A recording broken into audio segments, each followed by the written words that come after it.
There's one question you asked about resilience, because you run big workshops, you do personal coaching, and you do it around the globe. What's the one question you ask most when it comes to resilience? So we always talk about authentic resilience, and people say to us, what do you mean? Why is it not just resilience? What is authentic resilience? So here's the thing.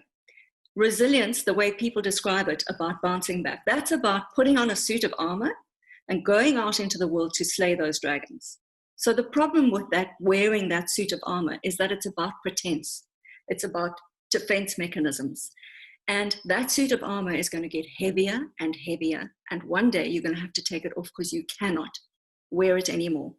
So what we teach is resilience that's born from inside. It's not a suit of armor. It's a capacity that comes from deep within. And we teach it in an authentic way so that you can get up and run another marathon tomorrow. And guess what? The next day. And the next day. Because you don't want to be resilient just for today.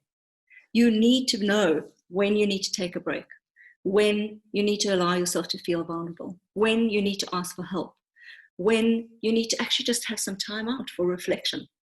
All of those things become part of an authentic resilience capacity. And it's something that is born deep inside you. So Gabby, when it comes to resilience, is this a day-to-day thing that you have to keep practicing, or you just pull it out of the bag every now and then when you need it?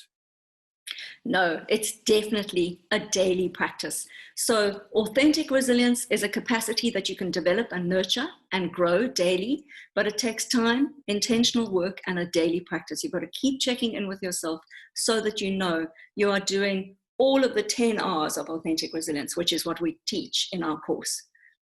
All of those things make up the package of authentic resilience that you can keep at it every day for the rest of your life.